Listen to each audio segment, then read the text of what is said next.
तो next question जो हमारा है वो है, हाँ पढ़िए, स्क्रीन पे आपके सामने वो नेक्स्ट क्वेश्चन दिख रहा है, तब तक मैं इसे यहाँ से इरेज करता हूँ ताकि इस पे आपको उसको समझा सकूँ अच्छे से।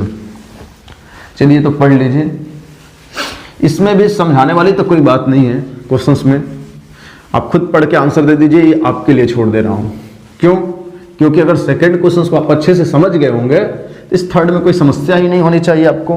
पढ़िए, the moral of the army, the moral of the army was so high because the news coming from front were very encouraging। हाँ चलिए आइए इसको समझाने लायक है, ठीक है। देखिए ध्यान से सुनेंगे, यहां लिखा है न्यूज, क्या लिखा है? आप मुझे बताने की कोशिश करेंगे कि ये न्यूज सिंगुलर है या प्लूरल। क्या है? न्यूज जो है ये सिंगुलर है या प्लूरल, आप मुझे बताने की कोशिश कीजिए। तो आप बोलेंगे ना सर ये जो न्यूज है ना ये सिंगुलर अनकाउंटेबल नाउन है। क्या है? सिंगुलर अनकाउंटेबल नाउन, ठीक है, शॉर्ट में समझ जाएंगे, सिंगुलर अनकाउंटेबल नाउन। और जब ये सिंगुलर अनकाउंटेबल हुआ तो क्या इसका प्लूरल बन सकता है? कहेंगे सर नॉट पॉसिबल।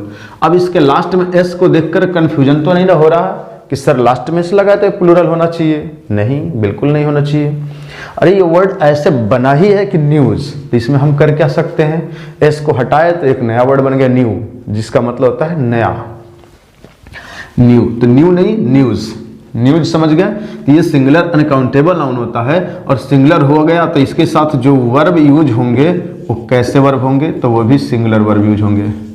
कौन से वर्ब? Singular verb. क्लियर है? तो ध्यान से पढ़िए इसको। लिखा है the moral of the army was so high because the news coming from front were. यहां जो वर लिखा है उसे आप वर को काटकर वाज करेंगे, यानी कि इस वर को रिप्लेस कर देंगे किससे? वाज से। तो आपका सेंटेंस सही हो जाएगा, वाज वेरी इनकरेजिंग। समझ गए?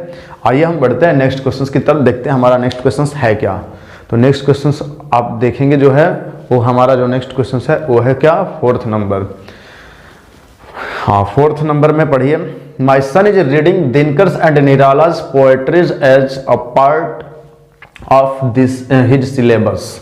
आइए इसको भी समझ लेते हैं।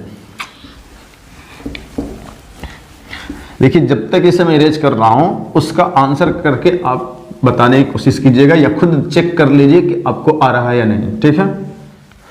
अब शायद कर पाए होंगे। अब आइए इस क्वेश्चन को हम समझ लेते हैं, ठीक है?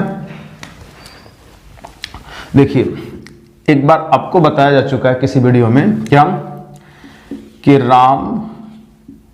राम्स एंड श्याम्स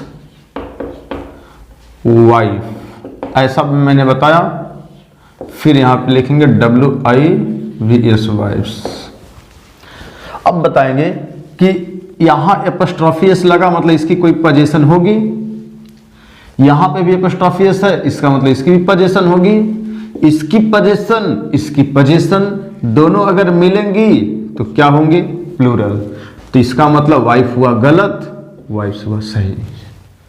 इसका मतलब राम की एक अलग वाइफ है, श्याम की अलग वाइफ है। तो जब दोनों पे एपोस्ट्रोफी एस है तो इन्हें करना पड़ेगा प्लूरल, बिल्कुल।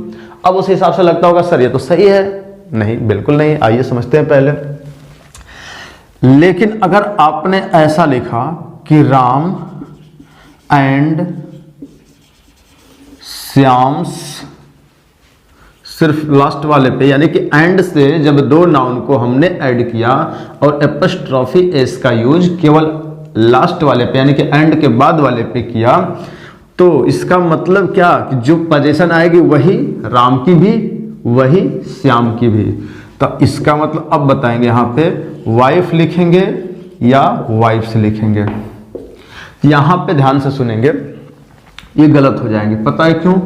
क्योंकि एंड के सिर्फ बाद वाले पे एपोस्ट्रोफी एस लगा, इसका मतलब इन दोनों लोगों की पोजीशन ये हो गई, वाइफ एक ही है पर दोनों लोगों की है, पर ऐसा पॉसिबल नहीं, तो ये रॉन्ग। और ये प्लूरल हो ही नहीं सकता क्योंकि दोनों लोगों की एक ही है, तो प्लूरल का सेंस बन नहीं रहा है। समझ पाए?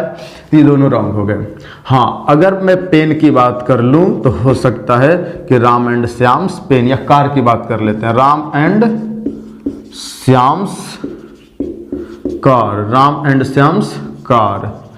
ठीक है, अब हो सकता है कि ये दोनों लोग मिले होंगे और मिलकर पैसे की व्यवस्था करके उन लोगों ने एक कार खरीद लिए हों, और वही कार राम की भी होगी और वही कार श्याम की भी होगी। समझ पाए? तो अगर सिर्फ एंड के बाद वाले पे एपोस्ट्रोफी लगा तो वो एक ही चीज दोनों लोगों की हो सकती है, या हो सकता है ज्यादा हो और दोनों लोगों की हो। कार या कार्स दोनों हो सकता है, यहाँ पे कार्स भी हो सकता है। पता है क्यों? क्योंकि क्या पता दो लोग मिल करके दो कार खरीदे हों। तो यहां तक समझ गए? तो वही चीज है, दिनकर एक पोएट है, निराला भी एक पोएट है, दोनों पे एपोस्ट्रोफी एस आपको दिख रहा है। इसका मतलब बिल्कुल इस तरह से, दिनकर की अलग पोएट्री होगी, निराला की अलग पोएट्री होगी। आप कहेंगे सर इस हिसाब से तो दोनों मिलकर पोएट्री हो जाना चाहिए। बिल्कुल नहीं होना चाहिए। क्यों नहीं होना चाहिए? क्योंकि पोएट्री जो होती है, पोएट्री ये होती है हमारी अनकाउंटेबल नाउन। कौन से नाउन? Uncountable noun. और अनकाउंटेबल नाउन का प्लूरल नॉट पॉसिबल। तो क्या इसको आप ऐसा लिख पाएंगे, POETRIES पोएट्रीज? कहेंगे नहीं सर, ऐसा नहीं लिख पाएंगे। तो इसका मतलब क्या? अनकाउंटेबल होने की वजह से बस उससे प्लूरल नहीं किया जा रहा है। अगर काउंटेबल होता तो प्लूरल ठीक है। ओके, तो क्या होगा? My son is reading Dinkar's and Nirala's poetry, not poetries, as a part of his syllabus. Okay, आइए नेक्स्ट क्वेश्चन की तरफ बढ़ते हैं। समझ गए होंगे शायद।